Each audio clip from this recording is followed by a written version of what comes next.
بسم اللہ الرحمن الرحیم۔ ناظرین، آج کا عنوان عظیم یونانی سائنسدان فیثاغورس۔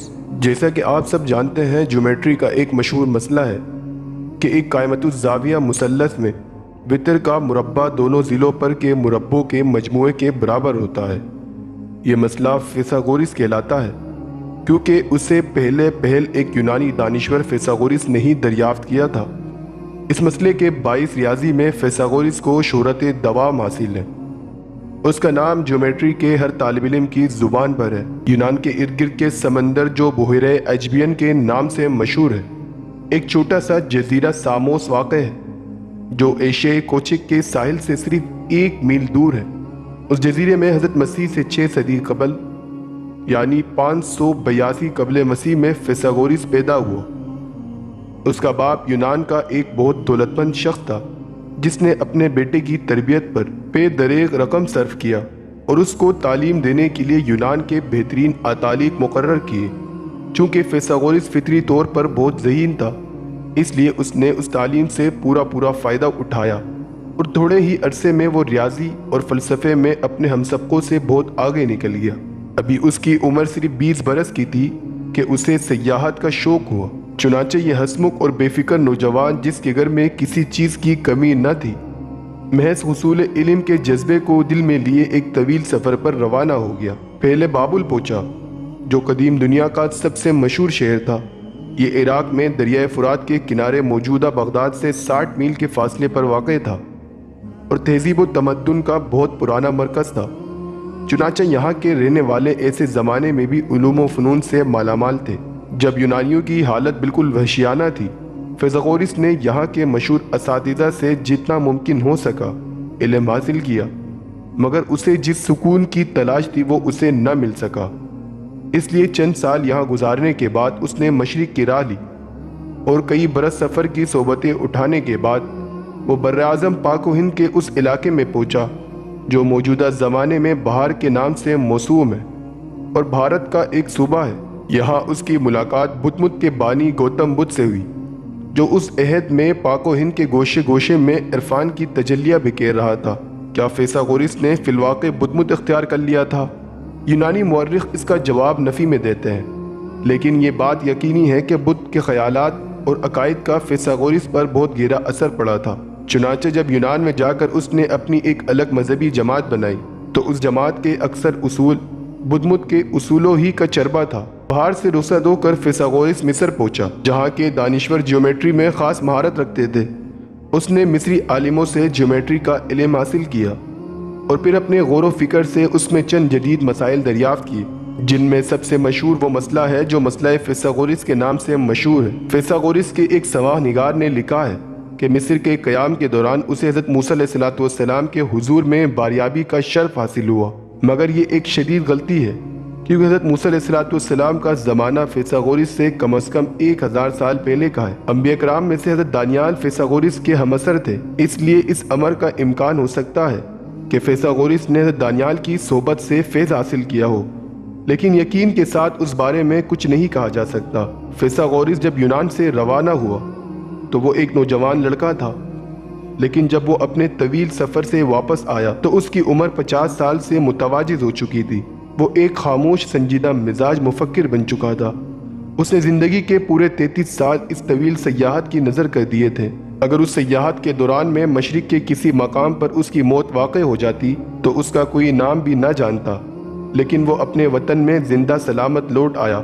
یہاں آ کر اس نے اپنے افکار کی تبلیغ کے لیے ایک الگ جماعت بنائی، فلسفہ حیات کا ایک علیحدہ مکتب فکر جاری کیا، جیومیٹری میں اپنا مشہور مسئلہ ہندسی عالموں کے سامنے بیان کیا، اس کے ثبوت بہم پہنچانے اور ان تمام باتوں سے اپنے لیے شہرت دوام کے دربار میں ایک مقام پیدا کر لیا۔ فیثاغورس نے سب سے پہلے اٹلی کے ایک مشہور شہر کروٹونا میں بودباش اختیار کی۔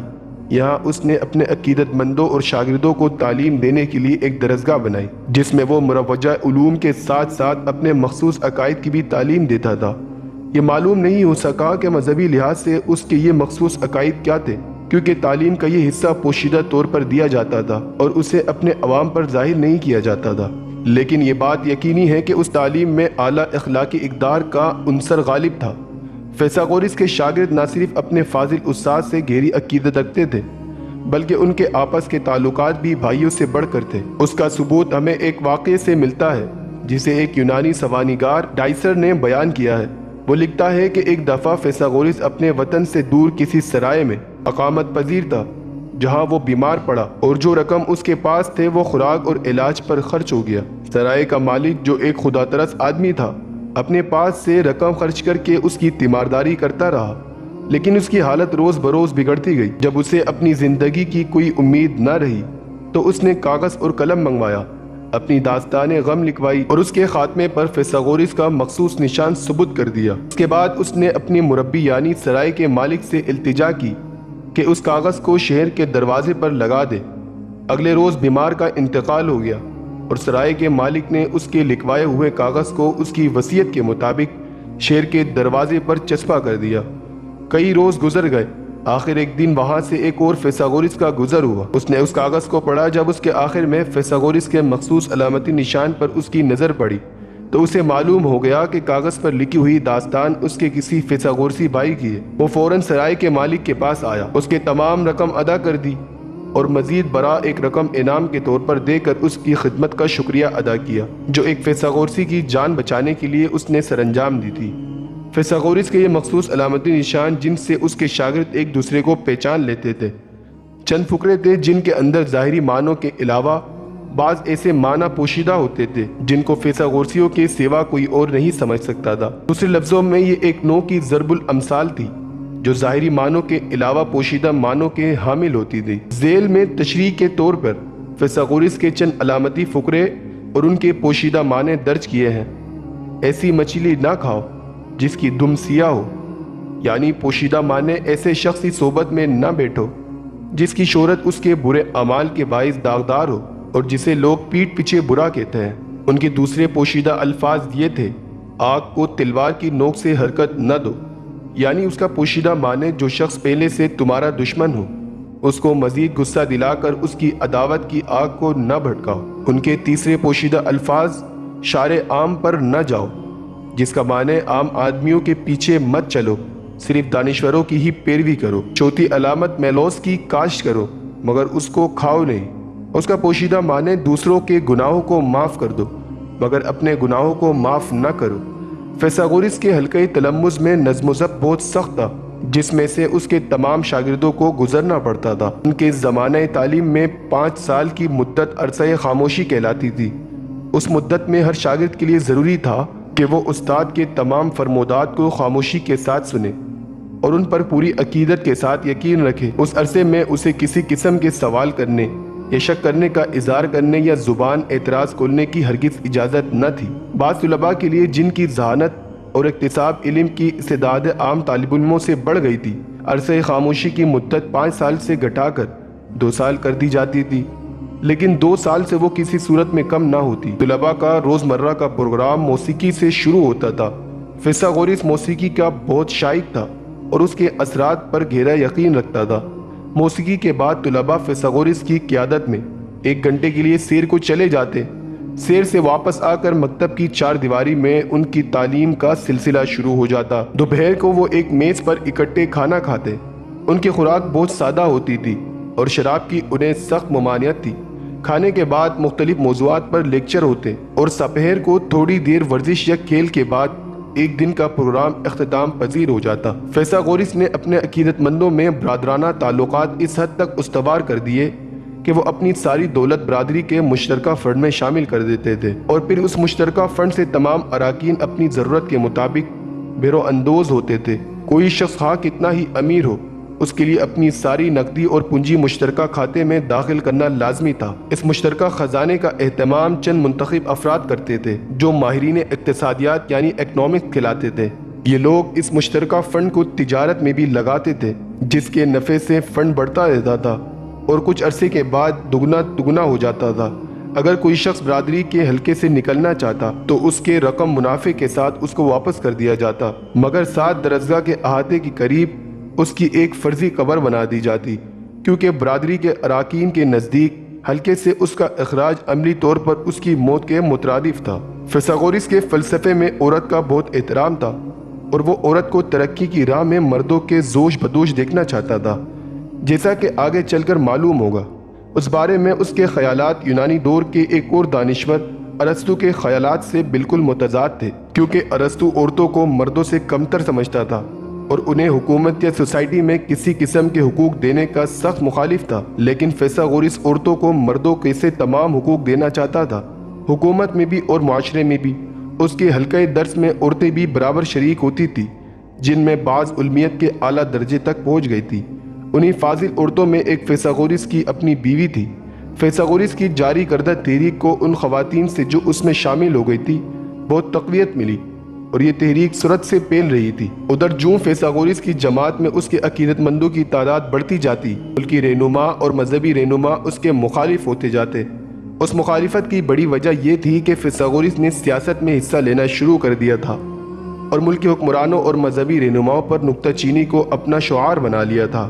اس کا نتیجہ ایک ہی نکل سکتا تھا، اور نکلا، یعنی حالات رفتہ رفتہ اتنے ناسازگار ہو گئے کہ فیثاغورس کو اپنی جماعت کے ساتھ اٹلی سے نکلنا پڑا۔ وہ یونان کے ایک شہر میٹاپونٹم آیا اور یہاں سیاست سے الگ ہو کر اپنے عقیدت مندوں کے جرمٹ میں خالص علمی زندگی گزارنے لگا۔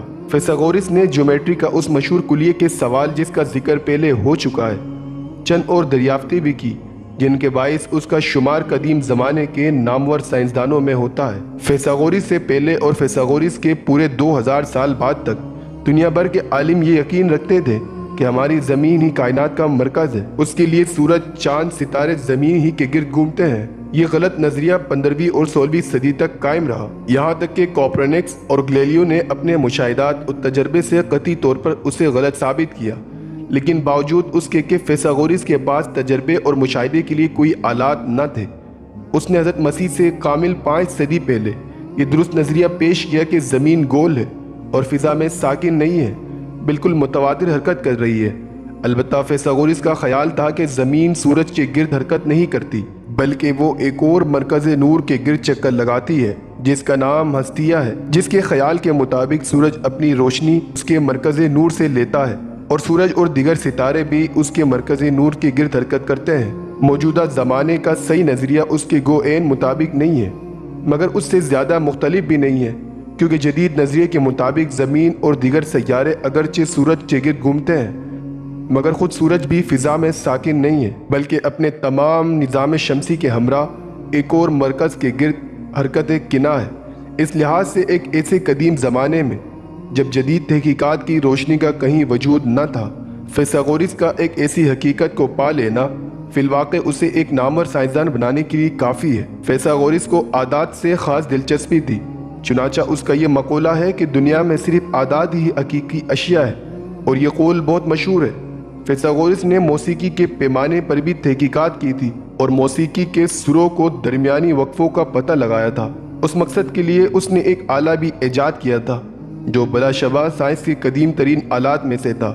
چاند کے متعلق فیثاغورس نے پہلی بار یہ حقیقت بیان کی کہ اس کی روشنی اصلی نہیں، بلکہ وہ سورج سے روشنی لیتا ہے اور پھر اسے زمین کی طرف منعکس کر دیتا ہے۔ جیسا کہ پہلے بیان کیا جا چکا ہے، فیثاغورس نے میٹاپونٹم کے شہر میں پہنچ کر سیاسیات کو خیرباد کہہ دیا تھا اور ایک گوشہ نشین بوڑھے عالم کی زندگی اختیار کر لی تھی۔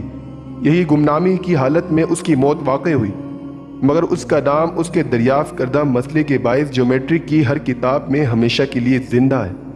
ناظرین، ہمارا عنوان مکمل ہوا۔ سننے کے لیے شکریہ، جزاک اللہ خیرہ۔